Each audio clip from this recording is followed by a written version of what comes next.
Hello and welcome to the next instalment of our Retail Giants webcast in association with our partners Newton. We've got an incredibly special guest for you today, Theo Paphitis, one of the most recognisable names in British retail, legendary for the man behind Ryman's, Robert Dyas, Boo Avenue, and many more ventures as well, and of course a dragon from Dragon's Den as well. A great example of the entrepreneurialism, the innovation and the drive that makes everything about British retail great. Theo, thank you so much for joining us today.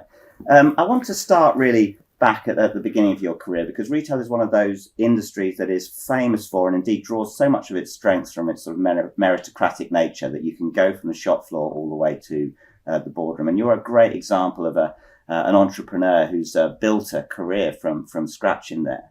Do you still think that this is an industry that offers everything to everyone? Yes, I mean, it's changing, but the answer is yes, because we do everything, whether it's transport, whether it's visual, whether it's display, whether it's finance, whether it's distribution, whether it's selling. There's everything in retail. Whatever industry or discipline rocks your boat, there's part of that. Marketing we haven't mentioned. There's part of that in retail, and you can specialize in it in retail. And what qualities do you need to make it to the top in retail? If you're talking to young kids who are thinking about getting into this industry, the first job that they've got, firstly, do you still think it's a great sector to go into? And secondly, what are you looking for in young people in the sector? Well, definitely, I think it's a fantastic sector. So I would definitely encourage my kids, if that's what they wanted to do. Retail has, as I said before, every discipline of commerce and business built into it. Yeah. But it's got one other thing that we haven't mentioned, and that is people. And people are really important in retail. And if you are going to go to the top in retail, you really must like people and be a people's person. I mean, you've often talked about people when I've heard you speak, and the importance of people. How do you engage with your people? What are you looking for out of your people within this group? And I know I've also heard you speak about when you go into business, it's about listening to them to get the right answers. But how does that manifest itself in your organisation? Okay, I'm not very good at being structured. Hands up. So, I can cause havoc because I would just start talking to people. Yeah. Whether they're on the shop floor, whether they're customers, whether they're management, senior management. And I'm a very open person. The amount of time I've seen senior managers, directors cringe when I disclose something to what they would consider to be junior people. Yeah. But I don't see a problem with that. I mean, I've never managed by the mushroom basis.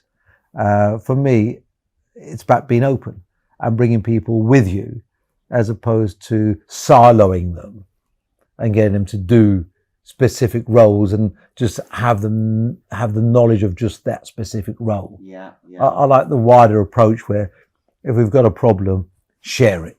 Yeah. If we've got something good, share it. Yeah. It's always better. And does everyone in your group feel they've got access to you? How do you create that sense that you're approachable and that you're creating a culture where people can thrive as a result of it? Well, from the first day where I had any seniority in retail, my telephone number was available to everybody. Right. There's never been titles. The store's got my telephone number if they want my telephone number. It's Amazing. On the sheet.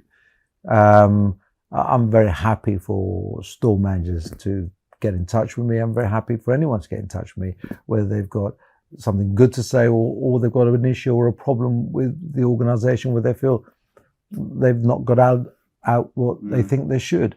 And I want to hear it. And I think I'm pretty good at separating the bull from the poo. Yeah. So, which is the job that we've all got to do. You can't please all the people all the time, but you've got to have made the right efforts, I think, to create the environment where people can grow, they can prosper, and they can develop as an individual. Do you think your approach to leadership has changed over the years? And also, do you think that do people expect different things from leadership now than when you began your career? No and yes. So no, I don't think my approach has changed one bit, to be frank with you, because I am who I am. I'm not an actor. You know, your personality comes out, and however hard you try otherwise, eventually, as one of my old football scouts used to say, Theo, water always finds its level. The real you will always come out. So even when I try and not be quite as open as I am, because I'm not meant to be, but it doesn't work. No. It's not my character. It's not me. As far as what people are expecting, yes, I think people are more demanding than they ever were. Lots of things have happened in our lives, especially recently, and people are more demanding. That doesn't mean that's correct. I don't mean being demanding, because I think nothing wrong with that. Yeah. It's the things that they're demanding about. Yeah. I think we need to make sure that we understand the consequences of what we do, how we do it, and there'll always be, for every action there's a reaction. That's a fact of life. So when we decide we want this, or we want to do this, we just really need to understand that there will be a reaction to that. And is that something we're happy with and we're content with? If the answer is yes, that's fine. Your openness is not something, and that approach to the issue is not something that's embraced by everyone. There's a lot of talk about at the moment about this sort of myth of the flawless leader. You've spoken before about and been very open about your dyslexia and actually how you've drawn strength from that, and it's driven in your career. Do you sort of embrace and encourage that approach to be open about your flaws, your weaknesses, or you bring your true self to work among the rest of your leadership? Absolutely, because none of us are perfect. And the first thing you've got to accept is that if there is an area where you're weak in and could be stronger, first thing you've got to do is acknowledge it. If you don't acknowledge it, you're in trouble. Yeah. Because you're never going to deal with it. You're never going to overcome it. Yeah. That doesn't mean you will always fix it, but there's more than one way of getting through your weaknesses and dealing with your weaknesses. For me, one of my terrible weaknesses is my spelling. It's atrocious. However hard I try, it is terrible. It's just never improved. It was never there at school. I can't spell for toffees. It just doesn't work for me. The most exciting thing that happened to me is when computers came out with spell checks and things like that. I mean, it's like a godsend. I used to travel to work in the morning as a 17, 18, 19-year-old with a dictionary in my pocket, a little pocket dictionary, because I never wanted for anyone to know that I had this problem. So that was my workaround, and I'd acknowledged the problem. Yeah. And my workaround was to carry this dictionary in my pocket. I mean, it was fantastic when computers came through, but more importantly, it was even more fantastic when I was able to have a secretary in those days, because he or she would do that all for me, and it was like, God, it's time saving, and I felt so much more empowered and stronger because I always had this behind, and hiding that for years and years and years and years. Definitely left something that made me unhappy. When I could say, I don't care, who knows, because you know what? I can't spell for toffees. I joke about it. I laugh about it. Even if there's a junior member of the team there, I say, how do you spell so-and-so? And they look at me and go, is he really that stupid? Or is this a test? And it doesn't bother me now. And of course, I can do that because I am where I am in my stage in life. But I wouldn't have had that strength to be able to do that. But the fact that I think it's okay, I hope other people take the same view, that it's okay if they have weaknesses that need to be dealt with. Yeah. And as long as they acknowledge them and deal with them, and it doesn't get in the way of their work, what does it matter? Yeah. And to what extent do you think that openness, that level of authenticity for yourself, is linked to creating a culture of work that places well-being at its core in the organisation? I think it's the understanding that life isn't perfect. Yeah. Our home lives Yeah. are not perfect. Yeah. Our work lives are not perfect. One thing we try desperately not to do is, when you come to work, that we pile more poo on you. Yeah. Because we want to try and make work a place where you want to come. Yeah. And we don't know what happens at home, how much stress you've got at home with your family, your husband, your wife, your partner. It doesn't, or your children. We don't know what stress you've got. So the last thing you want to do, if there is stress at home, is come to work and then someone piles more onto you. Yeah. You want to try and make it that actually it's a sanctuary from those issues. So it's a time that you right, well, I can leave those behind for the next X hours. Do we always achieve it? I don't think we do. We try to. Can we be better? Definitely. Do we try? Yes, we do try. But I don't think it stops. It's the trying stops. It can never stop. Because in fairness, I don't think we'll ever get there. Right. So you just got to constantly, because the barrack is moving. Yeah.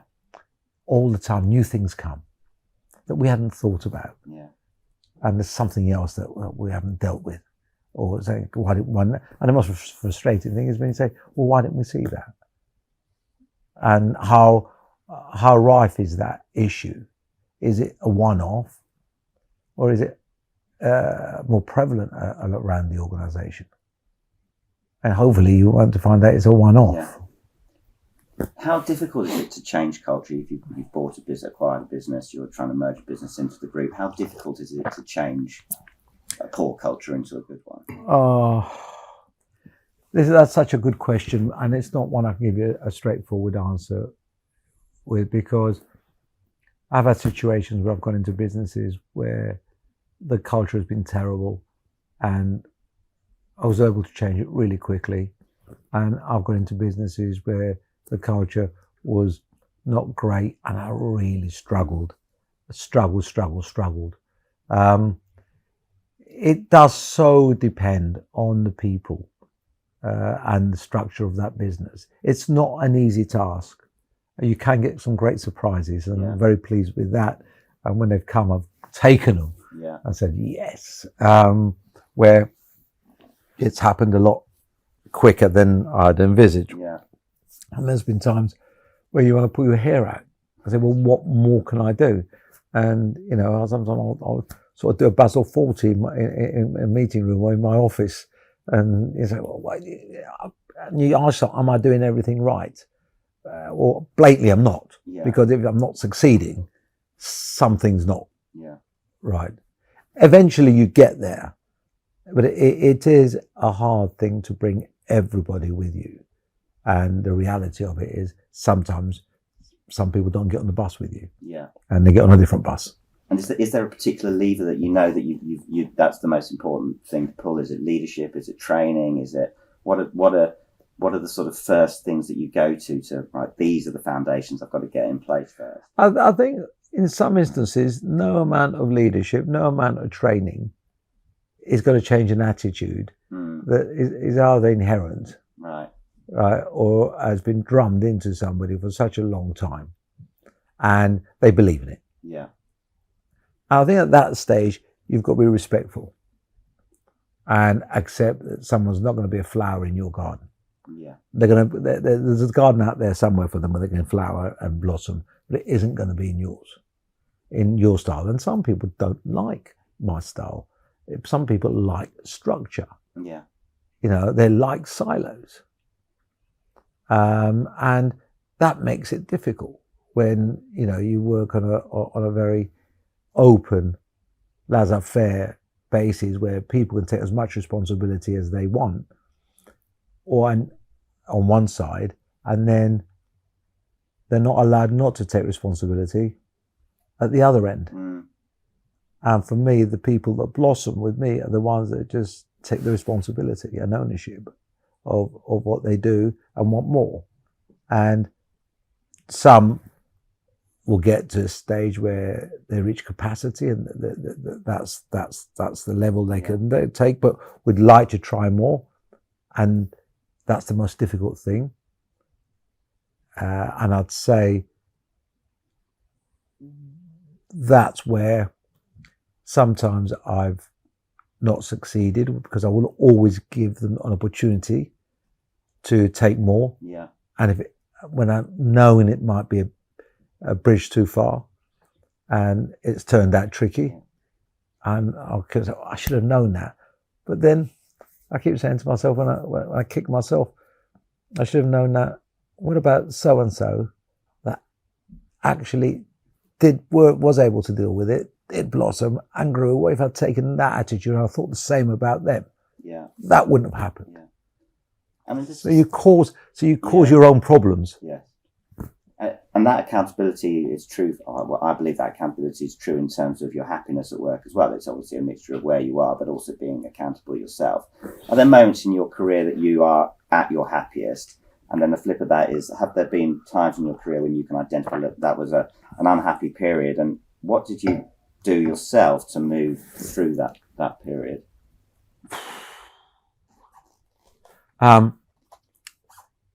I'd be lying if I said there wasn't unhappy periods. And you've got to get up in the morning. Yeah. And you've got to go to work. That's rule one. Yeah. Irrespective. So how do you deal with it?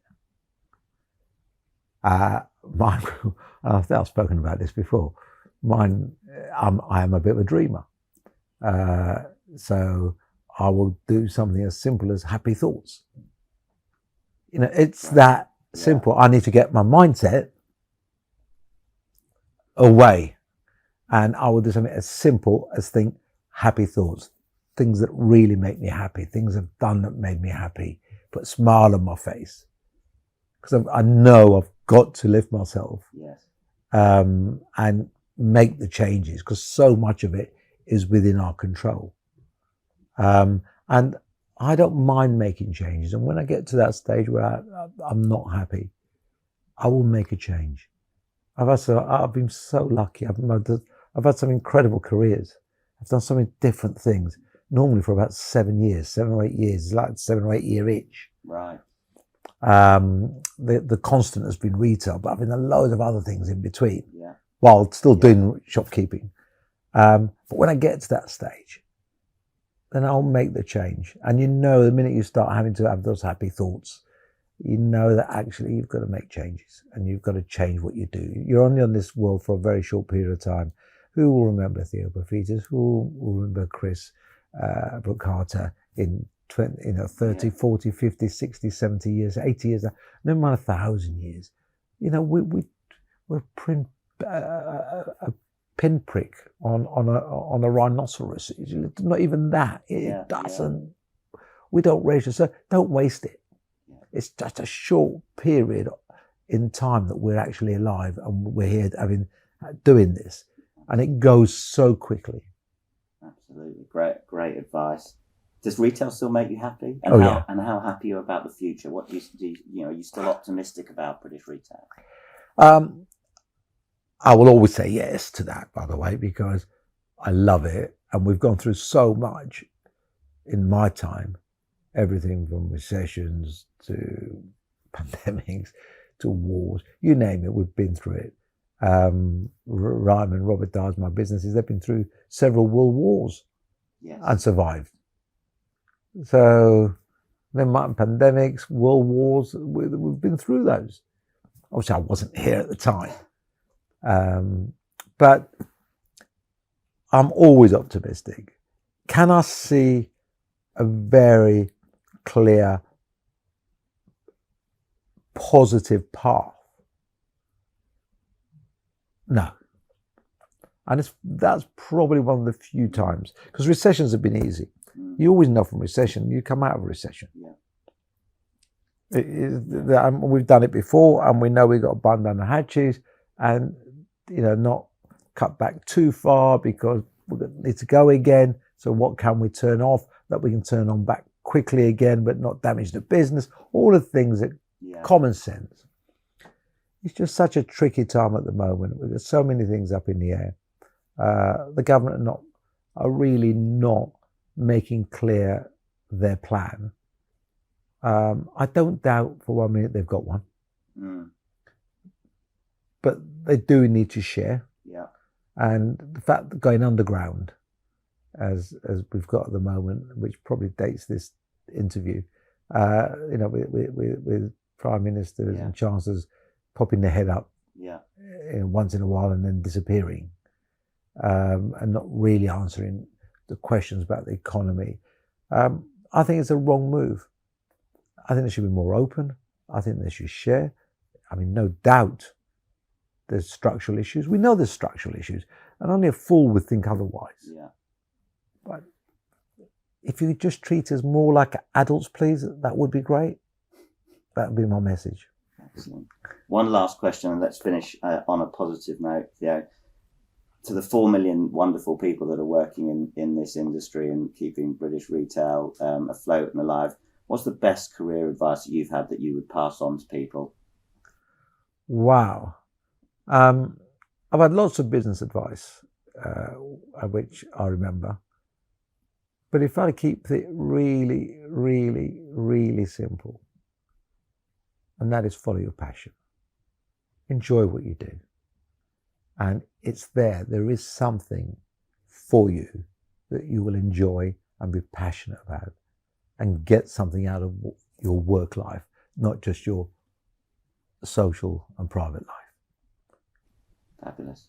Theo, on behalf of everyone at the Retail Trust and the many, many people that we support, thank you for your amazing ongoing support of this charity. I know how long that support has been, and we're incredibly grateful. And thank you for spending some time with us today to talk us through your views and your career. We really appreciate it. Pleasure.